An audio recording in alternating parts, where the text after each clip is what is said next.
Stop managing projects like a robot. 8 seconds. Ask yourself, are your projects thriving or surviving? What is the real cause of unaddressed team issues? You mind if I share a short story with you? I remember a few years ago, it was longer than that.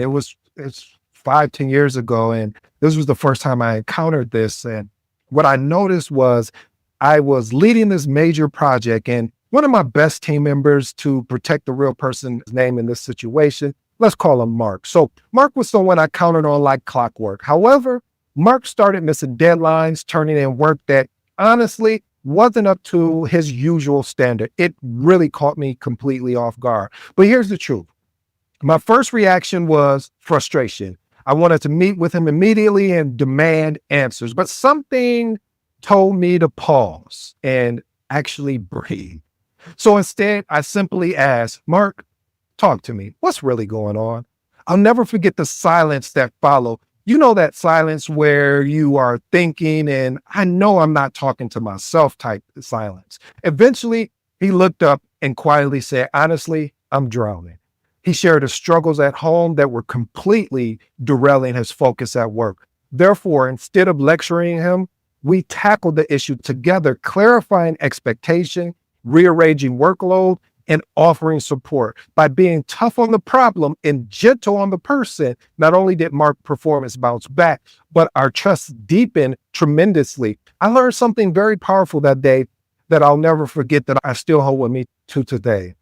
Behind every performance issue is a person who deserves to be understood before being judged. Point number 1. Be tough on problems, gentle on people. See, address performance issues directly and objectively without making it personal. Clearly separate the individual's worth from the behaviors needing improvement. Why is this important?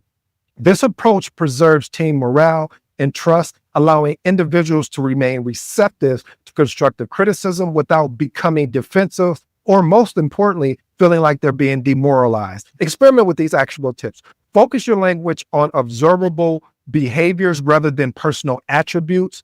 Next one, always allow conversations to begin with acknowledgement of their positive contribution. And the last and final one, reinforce your confidence in their ability to address and resolve issues. Point number 2, coach the person, manage the performance. Again, coach the person and manage the performance. Provide personalized guidance tailored to the individual's development needs while firmly maintaining performance standards, and most importantly, accountability. Why is this important? Because effective coaching fosters genuine skill development, whereas managing performance clearly communicates expectation and reinforces responsibility. Experiment with these actionable tips. Regularly schedule dedicated one-on-one coaching sessions.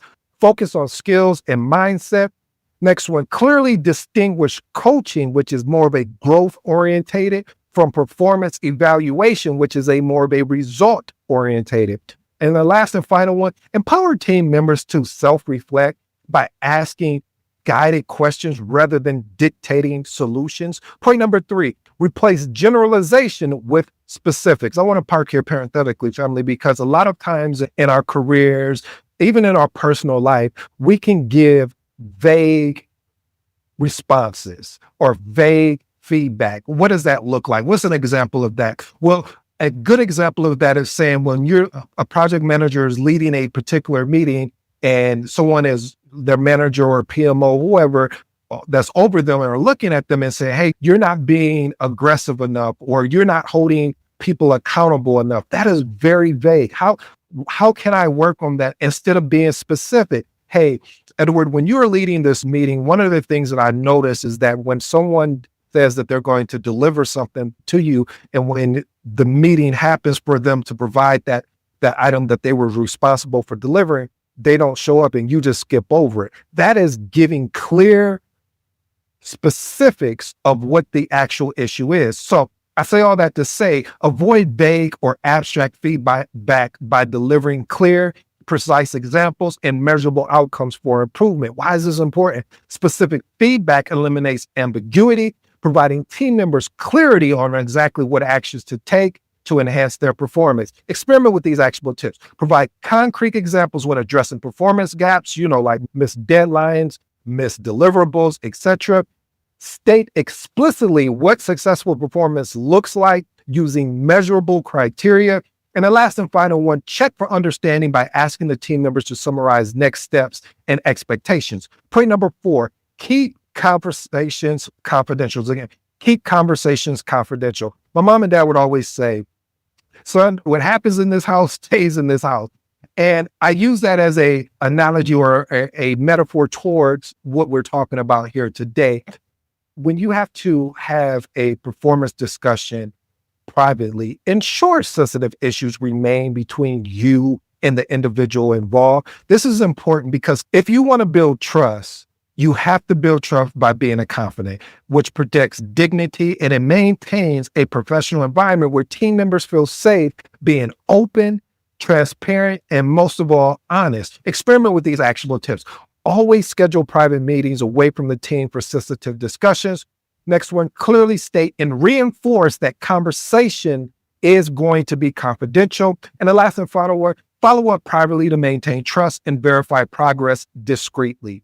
Point number 5, cultivate ownership through accountability. We're talking about accountability here, family. So encourage individuals to actively own their roles, their responsibilities, and outcomes rather than passively awaiting instructions or oversights. Why is this important? Ownership transfers underperformance by shifting responsibility directly to the individual, creating lasting motivation and proactive engagement. Experiment with these actual tips. Regularly ask team members for progress updates rather than waiting to follow up. Next one, explicitly link individual tasks to a broader project outcome and personal career goals. And the last and final one, publicly acknowledge team members who demonstrate clear accountability and proactive behaviors. Point number 6, identify and leverage strength. See, when you recognize each individual's unique strengths, you align the responsibilities to maximize their natural capabilities and increase engagement. Why is this important? Team members perform better and stay motivated when their roles capitalize on their inherent talents rather than the continually compensating for weakness. Experiment with these actionable tips. Conduct regular informal assessments or conversations to identify each person's key strength. Next one, actively adjust roles or responsibilities to align with identified strength where it is feasible at, of course. And the last and final one, reinforce identified strength publicly and privately to encourage confidence and enthusiasm. Point number 6, regularly calibrate expectations. I always say this, and people sometimes say, why do you say it? A lot of your frustration from your team comes from a lack of expectation. When we do not clearly articulate what those expectations are, and then continually as expectations shift, communicate that. What happens a lot of times when you're leading a project, we don't communicate the expectation that shifts. So periodically reassessing and clearly communicating expectation as the project evolves to ensure continual alignment between the project manager and the team member is important. This is important because consistent recollaboration prevents misunderstanding. It keeps expectation realistic, and also ensures everyone moves cohesively towards the project goal. Experiment with these actionable tips. Incorporate regular check-ins specifically aimed at revisiting project expectation and roles. Next one, adjust performance metrics and timelines promptly if project conditions change. And the last and final one, explicitly verify understanding through direct communication, or I should say direct confirmation, such as, can you outline your understanding and what is expected? Point number 8, create a sense of urgency, not panic. Create a sense of urgency, not panic. What do you mean here, Edith? Well, when you instill a clear, compelling need for immediate improvement without overwhelming team members or creating unnecessary stress, you set your team up for success. This is important because a well-managed sense of urgency motivates effective action.